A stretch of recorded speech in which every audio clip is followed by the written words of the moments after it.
জামাত ক্ষমতায় গেলে নাকি শরিয়া কায়েম করবে না, এই জাতীয় একটা কথা বলা হয়েছে না? ওদেরকে ধরে জিজ্ঞেস করেন, পাগল শরিয়া বলতে বুঝিস কি? আগে ক্লিয়ার কর। শরিয়া মানে খালি চোরের হাত কাটা?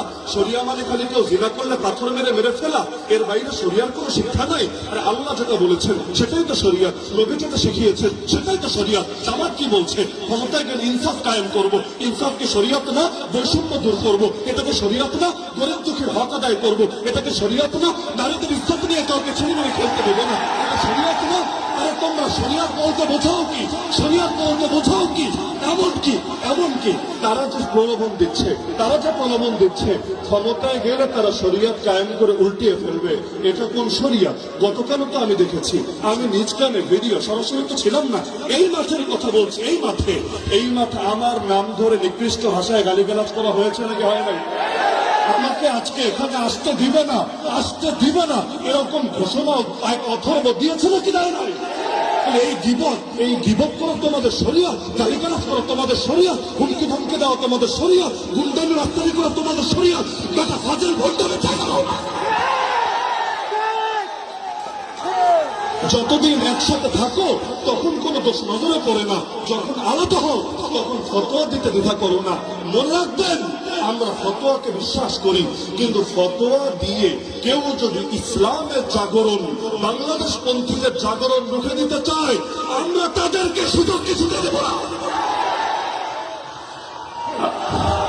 আমার সর্বশেষ পয়েন্ট, ভোট হলো আমানত, ভোট হলো ওয়াকালত, ভোট হলো সুপারিশ। সুতরাং ভোট দেওয়ার আগে আল্লাহর ওয়াস্তে প্রত্যেকে নিজের বিবেকের কাছে দায়বদ্ধ থেকে ভোট দিবেন ইনশাআল্লাহ।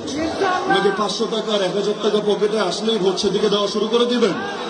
কেউ যদি টাকার বস্তা নিয়ে নামেও, ইতিমধ্যে হয়তো নেমে গিয়েছেও, টাকার বস্তা নিয়ে নামলেও যদি আপনাদেরকে 500-1000 দিয়ে বলে এটা হাদিয়া দিলাম, ভোটটা আমাদেরকে দিয়ে দিও, আপনি মাথার মধ্যে রাখবেন, হাদিয়াই যদি দাও, ঘোষণ হাদিয়াই যদি দাও, হাদিয়া দেওয়া সুন্নাত, হাদিয়া নেওয়া সুন্নাত, কিন্তু হাদিয়ার তো আর বিনিময় হয় না।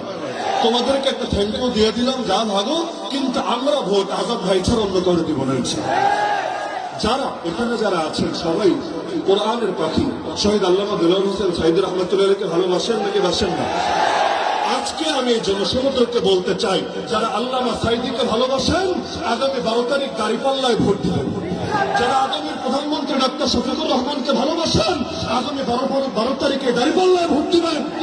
যারা কওমি অঙ্গনের সবচাইতে বলিষ্ঠ কণ্ঠস্বর শেখুল হাদিস আল্লামা মামুনুল হক সাহেবকে ভালোবাসেন, তার প্রতিনিধিত্ব একটু আগে বলে গেলেন হযরত ওবায়দুল কাদের নদভী সাহেব, আপনারাও দাঁড়িপাল্লায় ভোট দিবেন। আমাকেও ভালোবাসেন, প্রত্যেকে দাঁড়িপাল্লায় ভোট দিবেন। দাঁড়িপাল্লা ইনসাফের প্রতীক, দাঁড়িপাল্লা ন্যায়ের প্রতীক। দাঁড়িপাল্লাকে জয়যুক্ত করলে ইনশাআল্লাহ আগামীর বাংলাদেশ চাঁদাবাজদের হাতে যাবে না, খুনিদের হাতে যাবে না, টেম্পো স্টাফদের হাতে যাবে না। আল্লাহ আমাদের সবাইকে 12 তারিখ বিজয় অর্জন করে বিজয়ের মিছিল করতে করতে ঘরে ফেরার তৌফিক দান করুন। আজকে সর্বশেষ দিনের সর্বশেষ নির্বাচনের জনসভায় এই আলাপটা আমি রেখে গেলাম, এবং পরবর্তীতে আসবো সেটা মিষ্টি খেতে ইনশাআল্লাহ। বিজয়ের মিষ্টি খাওয়াবেন ইনশাআল্লাহ।